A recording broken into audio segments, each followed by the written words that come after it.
नमस्कार जय जगन्नाथ दर्शक बंधु मो चैनल को आप समस्त बहुत बहुत स्वागत करुच्ची। दर्शक बंधु आज हूँ मोहिनी एकादशी आप समस्त जानते तो आसतु यही मोहिनी एकादशी नामकरण केमी यार पौराणिक उपाख्यान एवं गीत शुणा। बैशाख शुक्ल एकादशी नाम हूँ मोहिनी एकादशी।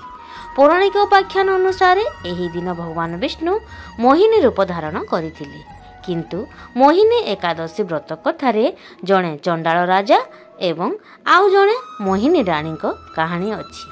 से कहानी अत्यंत रोचक। व्रत कथा अनुसार अवंती नगरी रे थिले जड़े चंडाल राजा। से निष्ठार सह मोहिनी एकादशी पालन करुथिले। दशमी दिनर अधिवास, एकादशी दिनर निराहार एवं द्वादशी दिनर पारणा ताहार अंतर्भुक्त थिला। एहीपरि भावरे व्रत पालन करिबा परे द्वादशी दिन तांकर मृत्यु घटिला।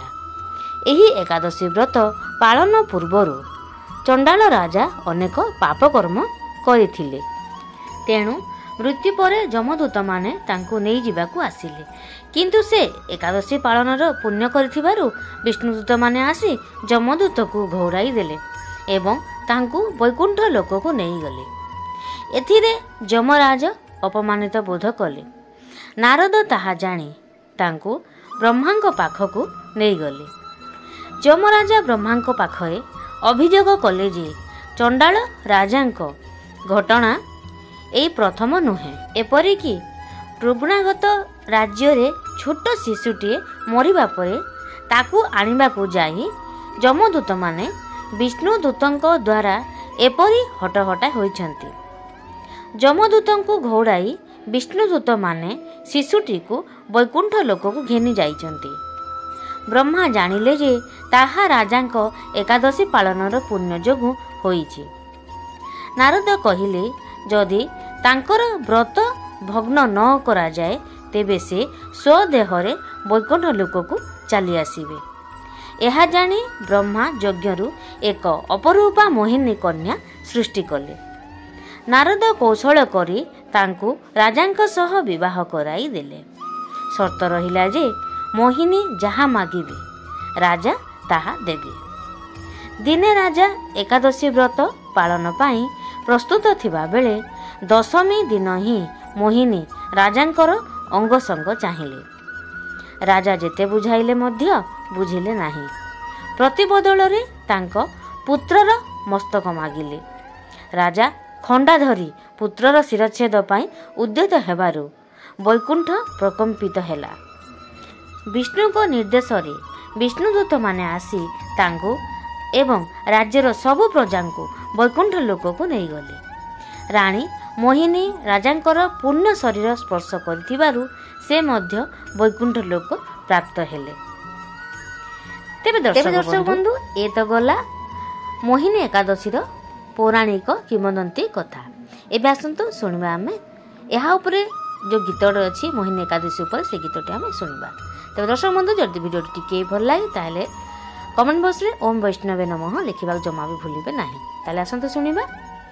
सुख शांति दया क्षमा श्रद्धा स्नेह भाव भावर साथी हे कला मोह दिन राति भक्तर कथा को बुझ उणा करी दिय भव जातना बोझ ओषा उपासना व्रत पूजा पार्वण पाली मन कथा भक्त करे जे जणाण युधिष्ठिर पचारती कुह हे कृष्ण केउ व्रत कले हुए पाप मोचन हसी हसी श्रीकृष्ण जे उत्तर देले पाप क्षय हुए एकादशी पालिले बरसके एकादशी 24 गोटी एकादशी हरिवास विष्णु पूजाटी जेउ एकादशी फल मिले जेमिति से एकादशीर नाम ख्यात सेमिति कृष्ण को युधिष्ठिर पचारती पुणी कुह आहे नटवर हे नीलमणि बैशाख शुक्ल पक्ष एकादशी तिथि किंपाई रही तार जगत रे ख्याति मोहिनी एकादशी भावरे जे ख्यात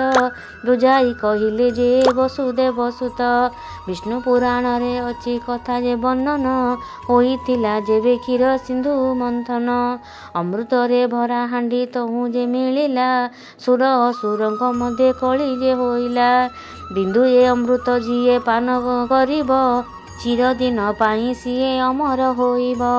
ଅସୁରେ ପାଇଲେ ସେହି ଅମୃତ ଭାଣ୍ଡ, ଅମର ହେବେ ସେ ନାଶ ହେବ ବ୍ରହ୍ମାଣ୍ଡ। ସେଥିପାଇଁ ବିଷ୍ଣୁ ଧରି ମୋହିନୀ ରୂପ, ମାୟା ବଳେ ଅସୁରଙ୍କ ଭାଙ୍ଗିଲେ ଯେ ଦର୍ପ। ଚତୁରେ ଦେବତାଙ୍କୁ ଅମୃତ ବାଣ୍ଟିଲେ, ଦେବତା ସକଳ ତହୁଁ ଅମର ହୋଇଲେ। ଏହି ଲୀଳା ଯେଉଁ ଦିନ ଥିଲା ସେ ଘଟି, ସେଦିନ ବୈଶାଖ ଶୁକ୍ଳ ଏକାଦଶୀଟି। ତେଣୁ ନାମ ହେଲା ମୋହିନୀ ଏକାଦଶୀ। ଯୁଧିଷ୍ଠିରଙ୍କୁ ଶ୍ରୀକୃଷ୍ଣ କହିଲେ ଯେ ହସି। ଆଉ ଏକ କିମ୍ବଦନ୍ତୀ ରହିଛି ଯେ ପୁଣି, ଏକାଦଶୀ ନାମ କିମ୍ବା ହେଲା ମୋହିନୀ। ରାଇଜଟିଏ ଥିଲା ନାମ ତା ଅବନ୍ତୀ, ଚଣ୍ଡାଳ ରାଜା ଥିଲେ ତାର ନରପତି। ଏକାଦଶୀ ବ୍ରତ ରାଜା ଭକ୍ତିରେ ପାଳନ୍ତି, ନିଷ୍ଠାରେ ବ୍ରତ ବିଧି ବିଧାନ ମାନନ୍ତି। ରାଜାଙ୍କର ଧର୍ମ କର୍ମେ ପୂଜାଏ ଖୁସି, ସେ ରାଜ୍ୟ ଯମଦୂତ ପାରନ୍ତିନି ପଶି। ସେଥିପାଇଁ ଯମରାଜ ଚିନ୍ତାରେ ପଡ଼ିଲେ, ବ୍ରହ୍ମାଙ୍କୁ ତ ମନ କଥା ଯାଇ ଜଣାଇଲେ। ନାରଦ ସେହିଠାରେ ଥିଲେ ଉପସ୍ଥିତ, କହିଲେ ରାଜା କରେ ଏକାଦଶୀ ବ୍ରତ। ସେଥିପାଇଁ ଡରନ୍ତି ତାଙ୍କୁ ଯମଦୂତ, ଧର୍ମ ହାନି ହେବ ତା ଉଜାଡ଼ିଲେ ବ୍ରତ। ଯମଦୂତ ପାରିବେ ସେ ରାଜ୍ୟରେ ପଶି, ପାରିବେନି କେହି ଆଉ ତାଙ୍କଠୁ ଖସି। ବ୍ରହ୍ମା ତହୁଁ ସରଜିଲେ ସୁନ୍ଦର ନାରୀ, ଉଭା ହେଲା ମୋହିନୀ ବେଶ ଯେ ଧରି। ଚଣ୍ଡାଳ ରାଜାଙ୍କୁ ସେ କଲା ବଶୀଭୂତ, ତା ରୂପ ଦେଖି ରାଜା ହୋଇଲେ ମୋହିତ। ବିଭା ଦେବା ପାଇଁ ରାଜା ପ୍ରସ୍ତାବ ଦେଲେ, ବିବାହ ପାଇଁ ନାରୀ ସର୍ତ୍ତ ଯେ ରଖିଲେ। ଯେତେବେଳେ ଯାହା ସେ ଇଚ୍ଛା କରୁଥିବେ, ଅବିଳମ୍ବେ ରାଜା ତା ପୂରଣ କରିବେ। ମୋହିନୀ ମାୟା ରାଜା ପାରିଲେନି ବୁଝି, ନାରୀ ସର୍ତ୍ତରେ ରାଜା ହୋଇଗଲେ ରାଜି। ବିବାହ ବନ୍ଧନେ ରାଜା ଛନ୍ଦି ଯେ ହୋଇଲେ, ହସ ଖୁସିରେ ସେତ ଦିନ ବିତାଇଲେ।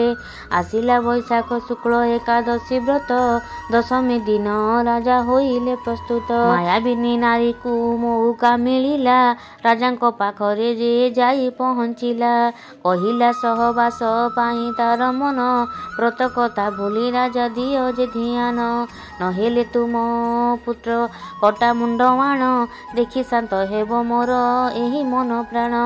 ବିଚାର ସେ ରାଜା ଯେ ହେଲେ ବିଚଳିତ, ପୁଅ ମୁଣ୍ଡ କାଟିବାକୁ ହେଲେ ଯେ ଉଦ୍ୟତ। ରାଜା ଯେଣୁ ଥିଲେ ସେ ତ ବିଷ୍ଣୁ ଭକତ, ବିଷ୍ଣୁପୁର ତେଣେ ପରା ହେଲା ପ୍ରକମ୍ପିତ। ବ୍ରହ୍ମାଙ୍କର ମାୟା ବିଷ୍ଣୁ ବୁଝି ପାରିଲେ, ଭକ୍ତ ପାଇଁ ଭକ୍ତ ବନ୍ଧୁ ଅଧୀର ହୋଇଲେ। ବିଷ୍ଣୁଙ୍କ ନିର୍ଦ୍ଦେଶ ସାରା ଅବନ୍ତୀ ବାସୀ, ବୈକୁଣ୍ଠପୁରକୁ ସେ ଗଲେ ହସି ହସି। ଚଣ୍ଡାଳ ରାଜା ମଧ୍ୟ ବୈକୁଣ୍ଠକୁ ଗଲେ, ବିଷ୍ଣୁଙ୍କ ଚରଣରେ ସେ ତଲ୍ଲୀନ ହେଲେ। ରାଜାଙ୍କର ବ୍ରତ ବଳେ ମୋହିନୀ ନାରୀ, ଭବ ବନ୍ଧନରୁ ସେ ତ ହୋଇଲେ ପାରି। ସିଏ ବି ବୈକୁଣ୍ଠପୁରେ ପାଇଲେ ସ୍ଥାନ, ଏକାଦଶୀ ବ୍ରତର ଏ ମହିମା ମହାନ। ତେଣୁ ବୈଶାଖ ଶୁକ୍ଳ ଏକାଦଶୀ ତ, ମୋହିନୀ ଏକାଦଶୀ ଭାବେ ହେଲା ଖ୍ୟାତ। ଉତ୍ତର ରାମାୟଣରେ ଅଛି ଯେ ବର୍ଣ୍ଣନ, ମୋହିନୀ ଏକାଦଶୀ ବ୍ରତ କଥା ଜାଣ। ମାତା ସୀତା ଗଲେ ଯେବେ ପାତାଳେ ଚାଲି, ପ୍ରଭୁ ରାମ ପାରିଲେନି ମାତାଙ୍କୁ ଭୁଲି। ବିଷାଦ ଅବସାଦ କରୁଥିଲା ବାଦ, ଚିନ୍ତା ଦୁଶ୍ଚିନ୍ତାରେ ଗଣୁଥିଲେ ପ୍ରମାଦ। ଗୁରୁ ବଶିଷ୍ଠଙ୍କୁ ରାମ କହିଲେ ଯାଇ, ଏଥିରୁ ନିସ୍ତାର ବାଟ ଦିଅ ଯେ ବତାଇ। ବଶିଷ୍ଠ କହିଲେ ତୁମେ ପୁରୁଷୋତ୍ତମ, ପାପୀ ତରି ଯାନ୍ତି ଜପି ତୁମରି ଯେ ନାମ। ତୁମ ନାମ ଜପ କଲେ ମିଳଇ ଶାନ୍ତି, ଦୂର ହୁଏ ଅବସାଦ ମନର କ୍ଳାନ୍ତି। ତୁମ ଅବସାଦ ଦୂର ହୋଇବା ପାଇଁ, ମୋହିନୀ ଏକାଦଶୀ ବ୍ରତ ପାଳ ଯାଇ। ନିଜେ ତ ନିଜେ ତୁମକୁ ପୂଜା ଯେ କରିବ, ସୀତା ବିରହ ଦୁଃଖ ଅପସରି ଯିବ। ରାମଚନ୍ଦ୍ର ଗୁରୁଙ୍କର କଥା ମାନିଲେ, ମୋହିନୀ ଏକାଦଶୀ ବ୍ରତ ସେ କଲେ। ବିରହ ଅବସାଦରୁ ମିଳିଲା ମୁକ୍ତି, ମୋହିନୀ ବ୍ରତର ସେ ମହାଶକ୍ତି। ନିଷ୍ଠାରେ ତ ଏହି ବ୍ରତ ଯିଏ କରନ୍ତି, ହୃଦୟ ନିର୍ମଳ ହୁଏ ମିଳଇ ଶାନ୍ତି। ବ୍ରତଧାରୀ ଶୁଦ୍ଧ ଚିତ୍ତ ଶୁଦ୍ଧ ମନରେ, ଏ ବ୍ରତ ପାଳନ ପାଇଁ ଅଛି ବିଧିରେ। ବୈଶାଖ ଶୁକ୍ଳ ଦଶମୀ ସନ୍ଧ୍ୟାରେ ବ୍ରତୀ, ବ୍ରତ ଅଧିବାସ ସେ ନିଷ୍ଠାରେ କରନ୍ତି। ଏକାଦଶୀ ପ୍ରତ୍ୟୁଷରୁ ଆରମ୍ଭ ବ୍ରତ, ପୂଜା ଅର୍ଚ୍ଚନା ବିଷ୍ଣୁ ନାମ ଜପିତ।